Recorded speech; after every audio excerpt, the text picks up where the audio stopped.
Hello, this is Griff Ruby, and I've lived in California for all of my life, but this book was started on a journey I took to a whole other state where there existed a fairly substantial community which I wanted to meet up with and to understand.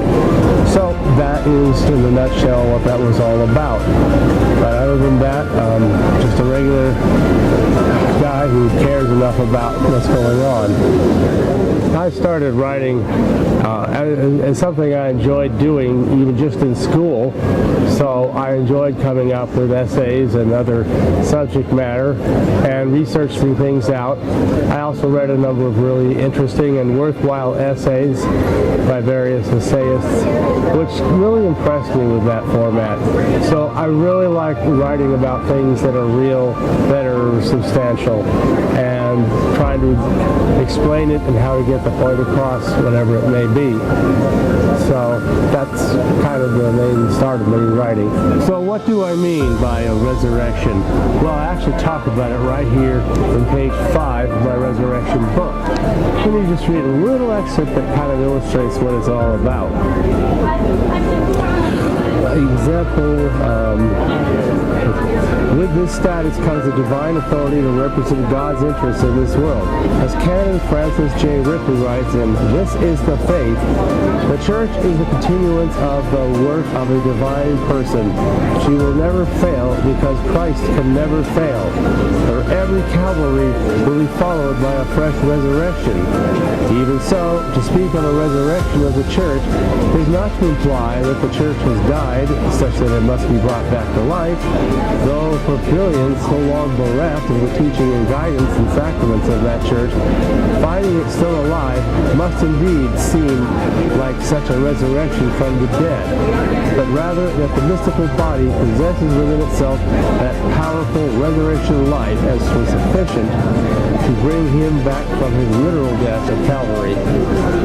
So what started this was a quest that actually goes back to my high school years, when a history teacher was interesting enough to make me want to know about what made for civilization and so forth, and how do we make a civilization? What is civilization supposed to be? So I've sought that. I went down a lot of blind paths before gradually I found the Bible, and then the Church in a general sense, and then the Church in a stronger sense, and finally I found out the traditional Catholic faith was really that church that started with the Bible. It's not so much a moment, it's a matter of learning bit by bit what the church had been, because I hadn't known either.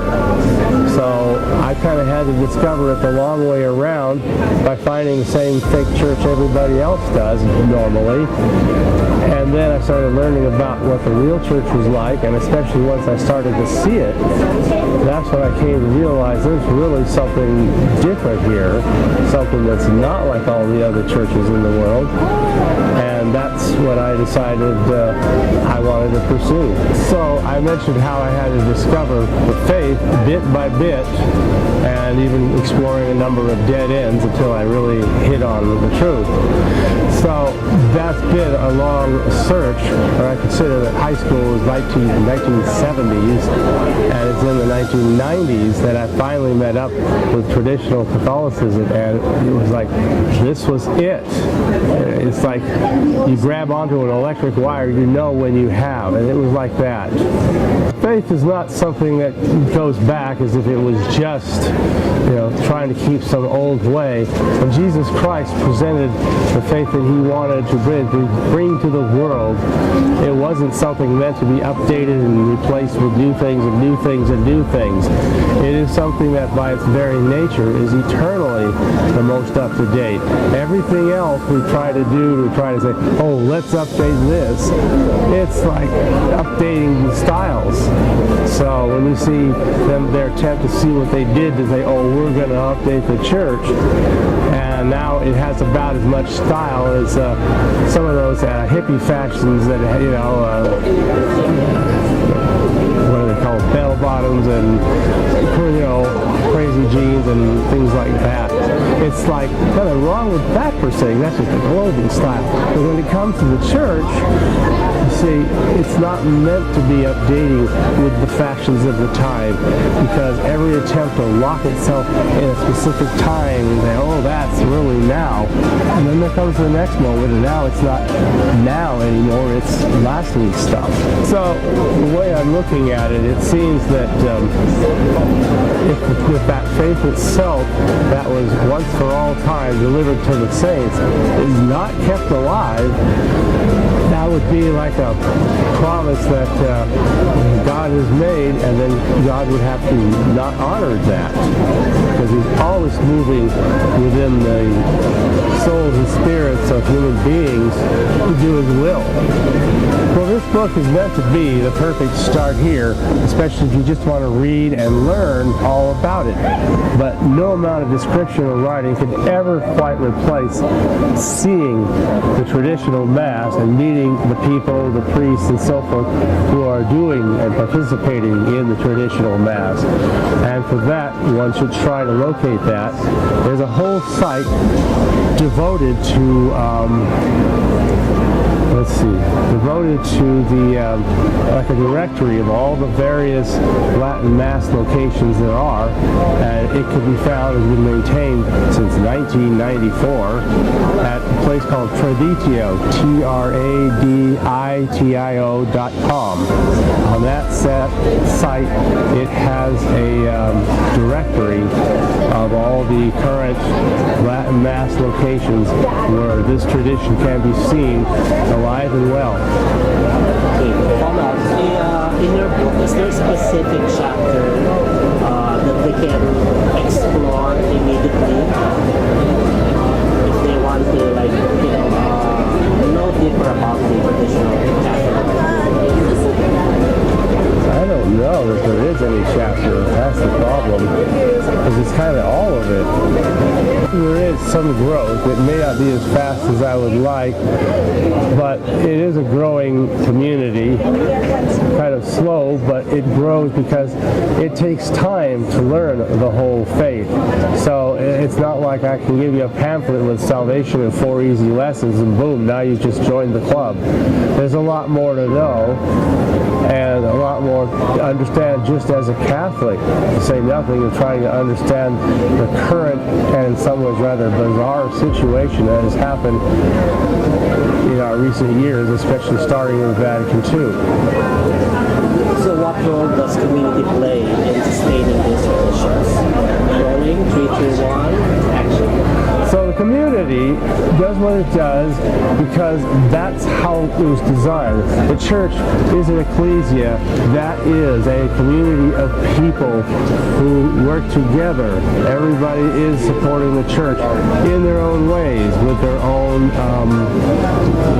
practice of the morality, with their support of the church, and in their active and specific and direct participation on the part of those of the consecrated religious, as well as the priests and the bishops and so forth, who are most specifically keeping it alive, but also the communities in which these priests and bishops can function, and in that way keep the whole faith alive.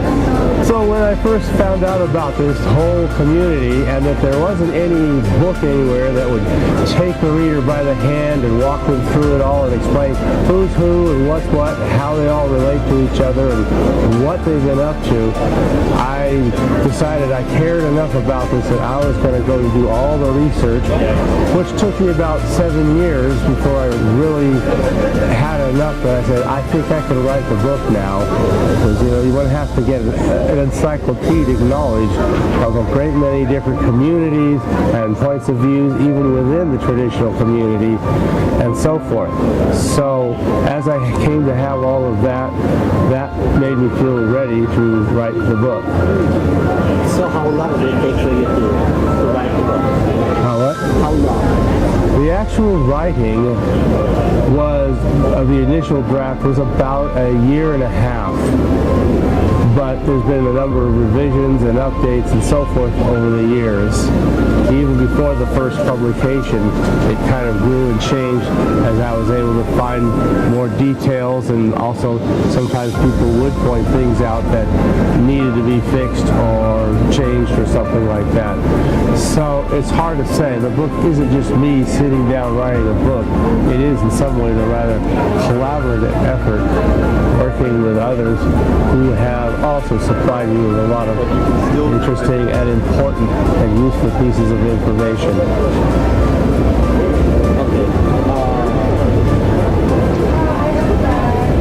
So, sir, what is your writing process, particularly about this book?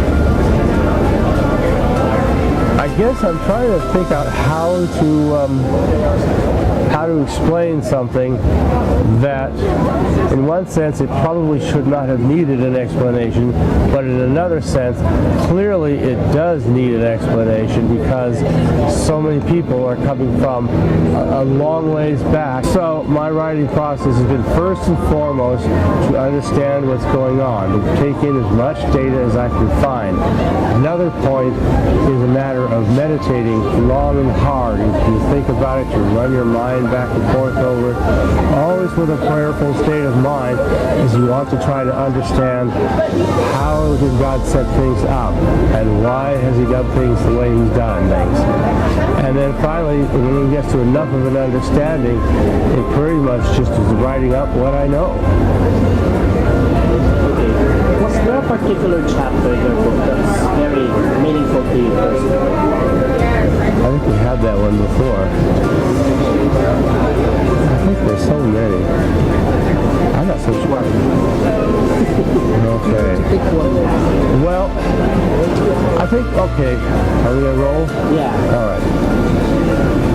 I would go with the first appendix, because what that does is it shows from a number of papal encyclicals that various popes have written over the years just how different the fake religion has been from our religion. They call themselves Catholics, they're not.